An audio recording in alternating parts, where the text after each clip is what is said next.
When the first American Thunderbolt rolled out of its wooden crate at a Royal Air Force airstrip in southern India in May of 1944, the pilots who were going to fly it stood around it in silence. They had been promised Spitfires. They had bled for Spitfires. What they got was a 14,000-pound American fighter that one of them, looking up at the great slab-sided nose, finally described as somebody having glued a propeller to a milk truck. He was not entirely wrong. He was also, within a year, going to trust that aeroplane with his life, day after day, over a country most of his countrymen could not have found on a map. This is the story of the aeroplane that no British pilot wanted, the campaign that no British newspaper covered, and the men who flew both into a corner of the Second World War that the world chose, afterwards, to forget. The monsoon had not yet broken over Ceylon, but the air at Mineria already tasted of rain. It was the second week of January 1944. On a strip of cracked concrete carved into the jungle north of Kandy, a row of Hawker Hurricanes sat under canvas, their paint chalked white by the sun, their cowlings stained with the oil of a war that had grown too long to count in months. Squadron leader Lee Hawkins stood in the shadow of one of them, a cigarette burning down between his fingers, watching the heat rise off the tarmac in waves. He was 28 years old. He had the lean, narrow face of a man who slept too little and ate without tasting, and the eyes of someone who had learned to read a sky for what it might be hiding. Behind him, on the door of the dispersal hut, someone had pinned a hand-drawn calendar. Most of the days had been crossed out in pencil. A few had been crossed out twice. Number 135 Squadron had just come down out of Burma. They had spent the dry season flying ground attack sorties over the Arakan, low and fast and bleeding men. The Hurricane Mark IIC they flew was a fine aircraft for the Battle of Britain it had already missed. In 1944, against the Japanese Army Air Force, it was something else. It was slow, it was lightly armed for the work it was being asked to do, and it climbed like a tired horse. The Nakajima Oscars they met in the air could turn inside them at almost any altitude. The anti-aircraft fire over the jungle roads was getting heavier each month, and the squadron diary, kept in a black ledger inside the hut behind Hawkins, recorded the cost in tidy ink.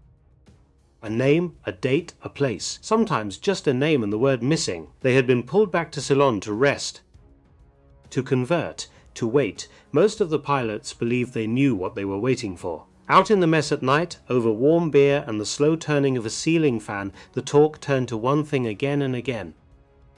The Spitfire Mark VIII had reached Southeast Asia at last. Other squadrons had already begun to receive them.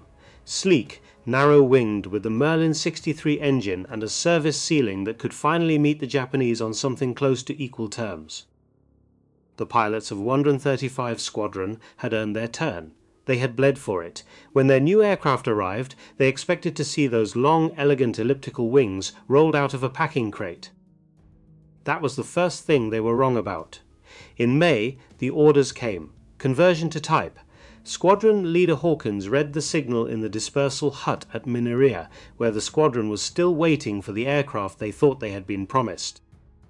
He read it twice, he folded it once, he put it in his pocket and walked outside into the noon glare, and he did not say anything for a long time. When the first crate arrived by rail from the docks at Karachi, the men gathered around it the way men gather around a coffin. It was enormous. The wooden cratework alone was the size of a railway car, stenciled in black across one side, in the blocky American hand of a Republic Aviation packing clerk in Farmingdale, Long Island, were the words P-47. Thunderbolt, Royal Air Force. They opened it with crowbars. What came out was not a Spitfire, it was a Fortress with a propeller on the front. The Thunderbolt Mark I, in the Razorback configuration that the Americans would soon begin to phase out at home, weighed nearly 10,000 pounds empty. Loaded for combat, it weighed close to 14. A Hurricane weighed barely 5.5. The radial engine on the nose, the Pratt & Whitney R2800 double Wasp, was the size of a man bent double, and it produced more horsepower than two of the Hurricane's Merlins put together. The cockpit sat so high off the ground that a pilot needed a step in the side of the fuselage and a folding stirrup to climb up to it. The wings were thick and broad and looked, to men used to British fighters, like the wings of a goods aircraft. One of them said so out loud. "It looks," he said, "like somebody glued a propeller to a milk truck." Hawkins did not laugh. He stood with his hands in his pockets and looked up at the great slab-sided thing that had been sent to him in place of the aeroplane he wanted, and he understood, perhaps before any of his men did, what it meant. They were not being given the best the Royal Air Force had, they were being given what could be spared. Spitfires were going to Europe, Spitfires were going to Italy, Spitfires were going to the squadrons whose names would be remembered. The Burma front was being asked to fight its war with what the Americans could send by ship. It was, he wrote later in a private letter, the first time he had truly understood what it meant to belong to the forgotten army. What none of the pilots at Mineria knew was that the aircraft on the ramp in front of them was the result of a quiet, unglamorous fight conducted thousands of miles away in offices full of cigarette smoke and unwashed coffee cups by an officer they would never meet. Air Marshal Sir John Baldwin was 52 years old that spring. He commanded the 3rd Tactical Air Force, the formation responsible for putting aircraft over the heads of General Slim's 14th Army, and he had spent the early months of the year arguing, lobbying, drafting memoranda, and quietly losing sleep over the simple fact that nobody in London cared very much what flew in Burma. He had asked for Spitfires. He had been told there were none to spare. He had asked again. He had been offered, instead, the P-47. American built, American supplied, heavy, strange, available. He had taken them. He had taken everyone he could get. The pilots at Mineria did not know his name. They knew only that someone, somewhere, had decided that this was what they would fly, and so the squadron began, that May, to learn it. They were sent south to Yelahanka near Bangalore, where the Royal Air Force had set up No. 1670 conversion unit on a dusty airfield surrounded by scrub and red earth. There they joined numbers 146 and 261 squadrons, all of them being put through the same education. The instructors were a mix of British and American, and the syllabus was a thin, hastily printed booklet that none of them entirely trusted. The Hurricane had been a soft animal. You eased onto its rudder, you balanced its torque with a touch, you flew it the way you might ride a familiar pony. The Thunderbolt did not respond to touches. The Thunderbolt responded to commands. On the ground, taxiing, the great nose blocked the runway entirely. You S-turned down the strip the way a man might walk down a corridor with his hat pulled over his eyes.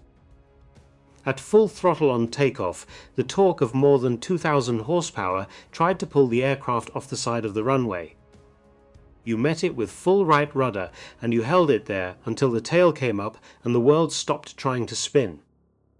Pilots who had done 500 hours on Hurricanes ground-looped Thunderbolts in the first week.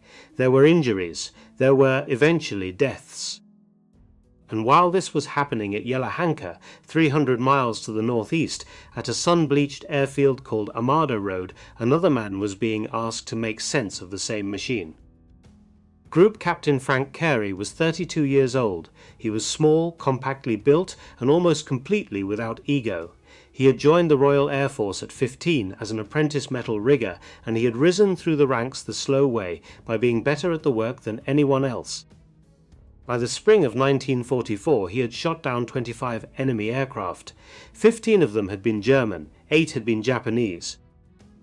He was the highest-scoring fighter pilot the Royal Air Force had in Southeast Asia, and he commanded the Air Fighting Training Unit, which was the school where every fighter pilot in the theatre eventually came to be taught how to fight and how to live. When the first Thunderbolt was delivered to him at Armada Road, Carey climbed all over it. He sat in the cockpit for a long time without starting the engine. He climbed out, walked around it twice, and said, to the warrant officer standing at the wingtip, words that the warrant officer would later write down in his own notebook. "This thing," Carey said, "cannot turn. We will lose pilots in it," and then 3 days later he flew it. He took it up over the Bay of Bengal at first light, with the sun coming up red behind him and the green coast falling away under his left wing. He climbed it to 25,000 feet, where the turbocharger came alive and the engine note changed from a heavy thudding to something smoother and harder. He pushed the nose over. He dived. What he saw on the airspeed indicator he did not entirely believe. He held the dive until the altimeter unwound past 10,000 feet, and the aircraft did not flutter, and it did not shake, and when he pulled up the wings did not complain. He climbed again, he rolled, he fired the guns into the sea, he came home, taxied to dispersal, cut the engine, and sat in the cockpit for nearly a minute before he climbed out. That evening, in the officers' mess at Armada Road, he wrote the first draft of a tactical paper that would, in the months to come, change how the Royal Air Force fought in Burma. The Thunderbolt, he wrote, cannot dogfight the Japanese. It will not try. It will dive on them, it will fire, and it will climb away, and it will do this until they have nothing left to put in the air. He underlined the last 6 words. He had been wrong about the aircraft. He had been wrong in the way that a careful man is sometimes wrong, by trusting what he had been told instead of what he could see. The Thunderbolt would not be a fighter in the way he had been taught to think about fighters. It would be something else. And out on the dust at Yelahanka, where Lee Hawkins was learning to keep the great nose of his new aircraft straight on the runway, that something else had not yet been named. The summer of 1944 came down on southern India the way it had come down on it for 10,000 summers before. The monsoon arrived in early June, and the red dust of Yelahanka turned to red mud, and the mud climbed up the wheels of the Thunderbolts and dried in the seams of the wings, and the ground crews scraped it off with whatever they had. The heat inside a parked cockpit at noon was 130 degrees. The pilots sat in it anyway, going through the startup checklist with a flight engineer leaning into the cockpit beside them, sweat running down the inside of their flying suits before the engine had even turned over. Lee Hawkins was learning his aircraft the slow way, the only way there was. He had 1,100 hours on Hurricanes. He had 2 on Thunderbolts. The arithmetic of that gap had a weight he felt every morning when he walked out to the dispersal pan and looked up at the great olive-painted slab of the nose, with the white American star still showing faintly under the British roundel that had been hurriedly sprayed over it. The men he had brought down from Burma were good men. He had hand-picked some of them. He had watched others arrive as nervous replacements and turn, in the slow grind of the Arakan, into pilots he would trust at his shoulder in any sky. Now they were beginners again. They were all beginners. The Thunderbolt did not care how many hours you had on something else. A pilot ground-looped on the 7th of June. The aircraft swung off the runway, dug a wingtip into the soft earth at the edge of the strip, and cartwheeled. The man inside walked away with 2 broken ribs and a torn ear. The aircraft did not fly again. 3 days later, another pilot, on his first takeoff, met the torque of the double Wasp with too little rudder.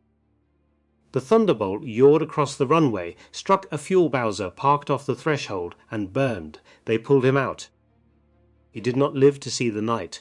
Hawkins wrote the letter to the family himself, by hand, by lamplight, with a glass of warm water on the table beside him, because he could not stomach the gin. He had written letters like this before.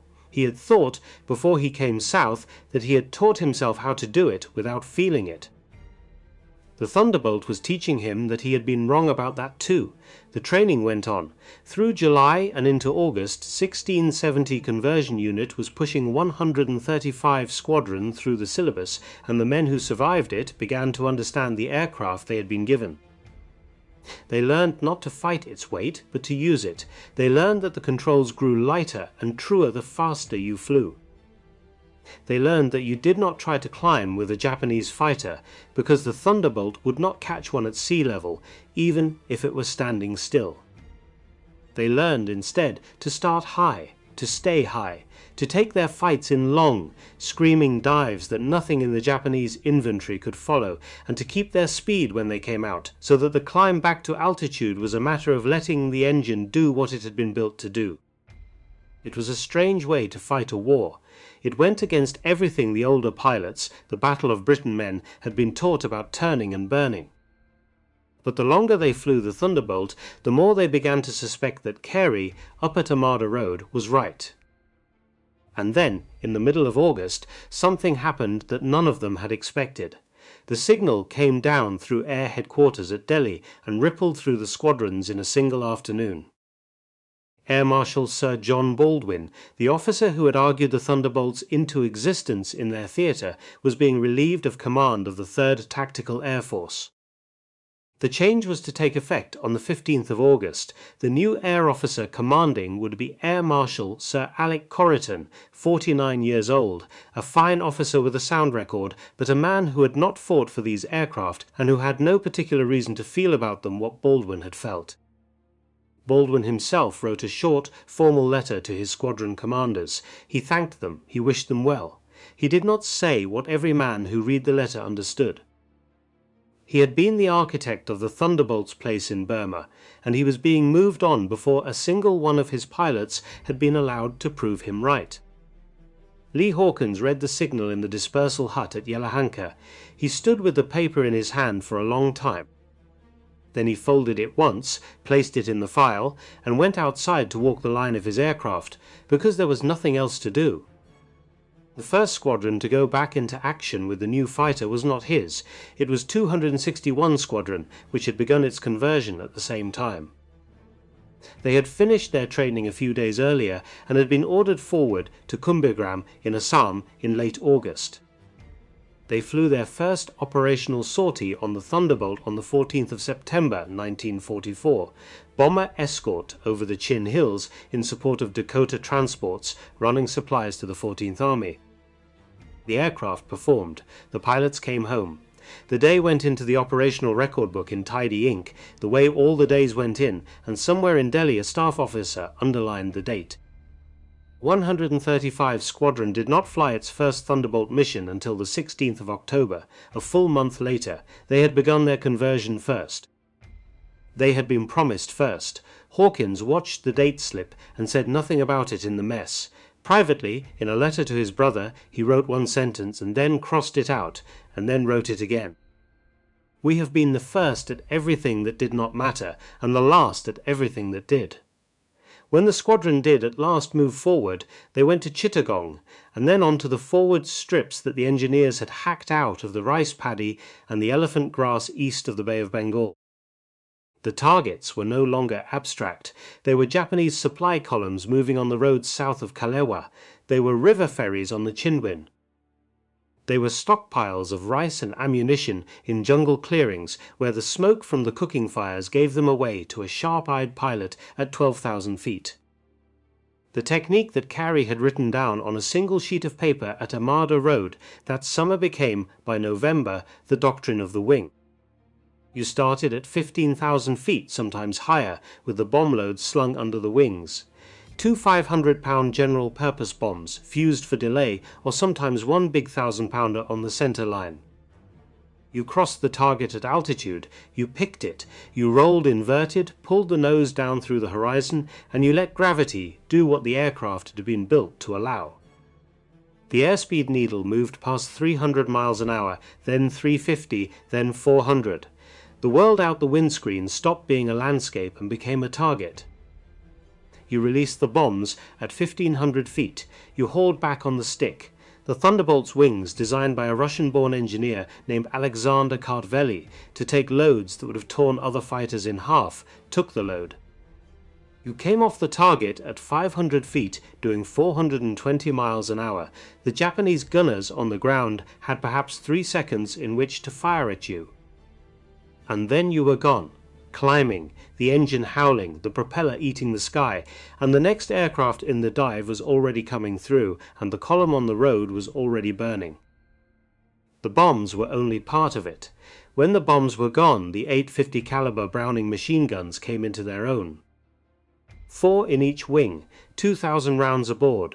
A 2-second burst put almost 350 bullets into whatever lay under the gun sight, and at 400 miles an hour the dispersion turned a single column of trucks into a moving river of fire. The pilots learned to fire short, they learned to walk the rounds, they learned above all to look behind them on the pull-out, because the Japanese Oscar pilots had not gone away. And here at last the doctrine paid for itself in something other than ledger entries. A Thunderbolt could not turn with an Oscar. Everyone knew this, but a Thunderbolt could survive an Oscar's guns in a way the Hurricane never could. The fuel tanks were self-sealing rubber. The cockpit was wrapped in armor plate. The Pratt & Whitney radial, with its 18 cylinders arranged in 2 rings, could lose a cylinder, sometimes 2, and still bring a man home. Through the late autumn of 1944, pilots began to come back to Chittagong and to Cox's Bazar with aircraft that should not have flown. Wings holed in 20 places, hydraulic lines cut. One pilot came home with a wingtip shorn off by a glancing round from a Japanese 25mm. The aircraft landed. The pilot climbed out and was sick on the grass beside the wheel, and then asked, very quietly, when his next sortie was. The squadron logbooks for that autumn, kept now in the National Archives at Kew, show a steady, almost monotonous accounting. Sorties flown, targets attacked, aircraft lost, pilots returned. The loss rate per sortie for the Thunderbolt squadrons in Burma was lower than any other Allied fighter bomber in the theatre. The men who had laughed at the milk truck in May were not laughing in November. They were sleeping in their flying suits because they could not be bothered to take them off between dawn briefings. And up at Armada Road, the man who had written the doctrine that was keeping them alive was packing his footlocker. In early November, Group Captain Frank Carey received his next posting. He was to leave Southeast Asia. He was being sent to Egypt to command No. 73 Operational Training Unit, where pilots were being prepared for the slow grinding end of the Italian campaign. The promotion was a recognition of his work. It was also, in the way of these things, a removal. The Royal Air Force had decided that the highest scoring ace in the theatre was more valuable as a teacher in another theatre than as a teacher in this one. The squadrons he had trained, the men he had argued with about deflection shooting and dive angles and how far to lead a moving truck, would now do their fighting without him. He received his posting on the 2nd of November, and within days he was gone. He took with him a single suitcase, a service revolver, his logbooks, and the carbon copy of the tactical paper he had written that May. He did not say goodbye to the squadrons in person. There was no time. The war did not pause for handshakes. By the end of the month he was in Fayid, on the Suez Canal, instructing new pilots on Spitfires and on the same Thunderbolt he had taught his Burma boys to dive. The men in Burma read the news of his departure in the squadron orders and went back to work. Hawkins, at Cox's Bazar, was leading 2 and sometimes 3 sorties a day by the middle of December. The Thunderbolt that he flew, marked with the squadron code WK, and the individual letter that the ground crew chalked on the cowling each morning, had become to him no longer a strange American intrusion, but a thing he understood the way a craftsman understands a tool. He flew it through the cold, clear mornings over the Arakan and the hot, bright afternoons over the Caladan, and he came home, every time, and the squadron came home with him, most of the time. Most of the time was not all of the time. The black ledger in the dispersal hut kept its accounting. The letters home kept getting written. In the second week of December, a flight commander Hawkins had served with since the dark days of 1942 failed to pull out of a dive over a Japanese transport park near Akyab. The aircraft went into the ground at something over 500 miles an hour. There was nothing to bury. There was nothing to send home.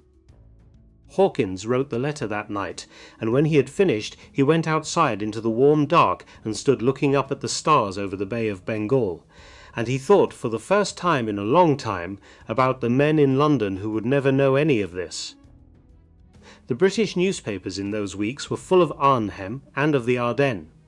The 14th Army, fighting a Japanese army group of more than 300,000 men through some of the worst terrain on earth, was mentioned in the back pages, if it was mentioned at all. General William Slim had begun, with a kind of black humour, to call his command the Forgotten Army. The phrase travelled. By the end of 1944 it had been adopted, with a tired pride by every man in his command. The pilots of the Thunderbolt squadrons heard it and used it about themselves. "We are the Forgotten Air Force," one of Hawkins's pilots wrote in his diary on Christmas Day, "of the Forgotten Army, in the Forgotten War." He underlined the word forgotten 3 times. Carey was gone, Baldwin was gone. The 2 men who had brought the Thunderbolt into this theatre and the doctrine that made it work were both, by the new year, somewhere else. and the squadrons they had left behind, the pilots who had laughed at the milk truck in May and learned to love it by November, flew on through the dry season towards a campaign that nobody in England seemed to be watching. They did not know yet that the campaign they were about to fight would be the one that decided the war in Burma. They knew only that the morning briefings still came at 4 o'clock, and the engines still turned over at 5, and the aircraft they had not wanted, the aircraft no one else had wanted them to have, were still waiting for them at the end of the pan, where the ground crew had run them up in the dark and left them ticking quietly under the stars. The new year came in cold and clear over the Arakan. There was no celebration at Cox's Bazaar that night, only the same dawn briefing as every other morning, the same mugs of strong tea on the trestle tables, the same maps with the same grease pencil arrows pushing south and east into a country that the men around the table now knew better than they knew their own. The campaign that nobody in England was watching had begun. General Slim had spent the dry months building his army into something the Japanese did not expect. He had drilled it. He had rested it, he had taught it to be supplied from the air, because in Burma there were no roads worth the name, and rivers ran the wrong way, and the railways had been bombed to scrap. The 14th Army moved on Dakotas. The Dakotas moved because the Thunderbolts kept the sky empty above them. Through January and February of 1945, Hawkins and his squadron flew almost every day. The targets were no longer abstract supply dumps. They were the bridges over the Irrawaddy, the ferry crossings at Pakoku, the rail junctions north of Mandalay, the road convoys retreating south from Meiktila with the rear of the Japanese 15th Army strung out along them in a column of dust. The Thunderbolts came down on them at 400 miles an hour, 8 guns at a time, and they kept coming down on them, day after day, until the column was no longer a column, but a thing scattered into the trees on either side of the road. There was a moment in late February that Hawkins recorded in the squadron diary in 3 short sentences. He had led a flight of 4 against a fuel dump near Yenangyang. The bombs had gone in. The fires they started were still burning when he landed back at Cox's Bazaar. From altitude on the return flight, more than 120 miles from the target, he could still see the smoke. He wrote, "We made a thing today that will be visible from heaven." He did not write it again. The Japanese held on at Meiktila for longer than anyone had expected. They counterattacked. They infiltrated at night, walked their guns up to within yards of the airstrip, and fired into the dispersal pans where the Dakotas were unloading. The garrison there was supplied entirely from the air for 19 days, and every one of those 19 days the Thunderbolts flew. They flew when the cloud was on the deck and the visibility was so bad that the wingmen vanished into the murk inside 50 feet. They flew when the heat over the central plain had built up to the point where the engine temperature gauges would not come down below the red line. They flew because if they did not fly, the men on the strip below them would die. The big radial engines, with their bullet-eating cylinders, brought men home through fire that should have killed them. The armor plate did its quiet work. The self-sealing tanks closed up around the holes. The wings held their shape, day after day, sortie after sortie, the way they had been built to hold. In April, the orders came for Operation Dracula. The 14th Army was driving on Rangoon, and the city was to be taken from the sea before the monsoon broke. The Thunderbolt squadrons were the air cover. They flew sweeps over the Sitang. They escorted the landing craft. They strafed the rearguard columns, retreating into the hills. On the 2nd of May 1945, Rangoon fell to forces that arrived to find the city already abandoned. The campaign was, in all but name, over. Hawkins flew his last operational sortie on the Thunderbolt 9 days later. He brought the aircraft back to a strip near Rangoon, taxied to dispersal, cut the engine, and sat in the cockpit for nearly a minute before he climbed out. He had done this same thing on the same kind of aircraft almost exactly a year before on his first solo at Yelahanka. The man who climbed down off the wing was not the same man. On the 10th of June 1945, by order of Air Headquarters India, No. 135 Squadron was renumbered. Its men, its aircraft, its battered records and its black ledger of names became with the stroke of a pen No. 6 and 15 Squadron. The designation that had flown out of Rangoon in 1942 and back into it in 1945 ceased to exist. There was a parade, there was a short speech. The squadron crest, which had borne the motto Penas Ardentia Virtus, courage gives wings of fire, was packed away in a wooden box. The men ate dinner that night under a new name and slept under it, and most of them did not yet know what the renaming meant. The aircraft they had learned to love did not have long either. The Japanese surrender came on the 2nd of September. By that autumn, the war that had taken everything from these squadrons was simply over. The Thunderbolts were lined up on the pans at Chittagong and at Cox's Bazar, and at half a dozen other strips across India and Burma, and they sat in the sun, and the ground crews walked past them without orders. The terms of the Lend-Lease Agreement, signed in Washington in the dark days of 1941, had a clause in them that nobody in the squadrons had ever read. American aircraft supplied to the Royal Air Force under Lend-Lease remained, in law, the property of the United States. At the end of hostilities they were either to be paid for, or returned, or destroyed in place. The accountants in London did the arithmetic. The freight cost of shipping the surviving Thunderbolts back to Long Island across 2 oceans was greater than the residual value of the aircraft themselves. The aircraft were not worth the journey home. The order came down in the early months of 1946. What happened then is recorded in a few photographs taken by men who had no particular reason to take them, and in the memories of ground crew who would not speak about it for 30 years afterwards. At airfields across northern India, Royal Air Force engineers worked their way down the lines of parked Thunderbolts. The big radial engines were broken open with sledgehammers. The wings were sheared off at the root with cutting torches. The fuselages were dragged into pits that had been dug at the edge of the airfields and buried or piled in heaps and burned for the aluminium which ran into the dirt and cooled there. 830 Thunderbolts had served the Royal Air Force in the Second World War. 16 squadrons had flown them. They had escorted the bombers, broken the convoys, kept the sky over Meiktila empty long enough for the Dakotas to bring in the rice. They had taken their pilots home through holes that should have killed them. Not one Thunderbolt that flew with the Royal Air Force survives today. The single example preserved in Britain, displayed at the Royal Air Force Museum at Cosford with British markings on its flanks, is an American aircraft that never served with a British squadron, painted in Royal Air Force colours after the fact, so that visitors might know what these aeroplanes had looked like. The aircraft that actually fought the campaign, the aircraft that Lee Hawkins and his men had flown out of Cox's Bazar and Chittagong and Kumbhagram, the aircraft that Frank Carey had written his doctrine for at Armada Road, were broken up where they stood and pushed into the earth.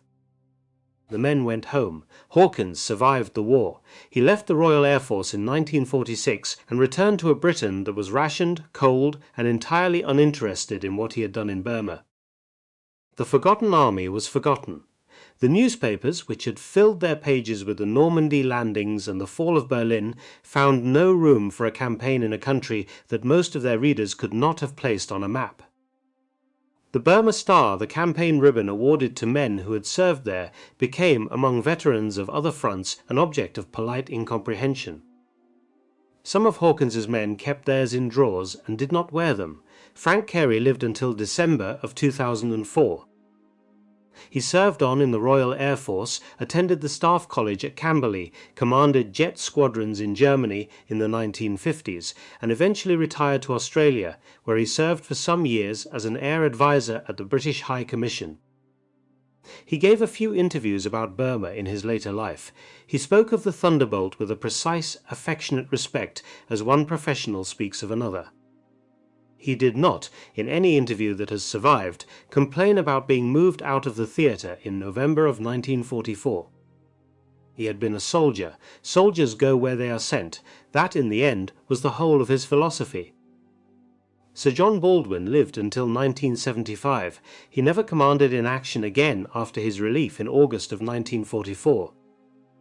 He retired from the Royal Air Force in 1947. The Thunderbolts he had fought to bring into the theatre had proved him right in every particular, and he had not been there to see it, and he did not afterwards speak about it. Sir Alec Corriton, who replaced him, lived until 1981. He went on to a distinguished career in the aircraft industry. He too said little publicly about the months in which the doctrine he inherited had won the air war over Burma. The Forgotten Army got its name from a black joke. Slim used it because it was true, and because making it into a joke was the only thing one could do with it. By the time he wrote his memoirs in the 1950s, the name had stuck. His book, Defeat into Victory, sold well. The men who had served under him bought it and read it, and were grateful for the small dignity of having been remembered between hard covers. The aircraft they had flown were not remembered, because there were none left to point to. There is a thing that men of a certain age learn, who have fought in wars that the world chose not to keep. They learn that the work was real, even if the memory of it is not. They learn that the friend who did not come back is the same friend whether anyone else remembers him or not. They learn to carry the thing themselves. The pilots of the Royal Air Force Thunderbolt squadrons in Burma carried it for the rest of their lives. Some of them lived long enough to see the last of their generation die. None of them lived long enough to see one of their aircraft fly again, because there were no aircraft to fly. The bulldozers in 1946 had done their work, and what the bulldozers had not done, the soil of northern India had. The aeroplane they had laughed at in May of 1944, the great olive-drab thing that had looked like a milk truck with a propeller on it, had taken them through the longest, hottest, hardest air campaign the Royal Air Force fought in the entire war. It had brought them home when nothing else would have. It had asked nothing of them but that they learn how to fly it, and it had given them, in return, the simple thing that all aircraft give to the men who trust them. It had let them come back. And then, when the war was over, it had been pushed into a pit at the edge of an airfield in India, and the dirt had been bulldozed over it, and the men who had flown it had gone home to a country that did not ask. That is the story of what the Royal Air Force pilots said when they first flew the American P-47 Thunderbolt. They said it was too heavy. They said it could not turn. They said it had been sent to them because nobody else wanted it. And then they flew it for a year in a war that nobody was watching, and they buried it themselves when they were finished.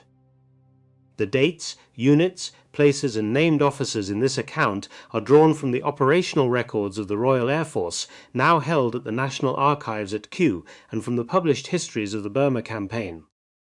Some private moments, letters and exchanges have been reconstructed from those sources. The men were real, the aircraft was real, the campaign was real, and the silence afterwards was real too.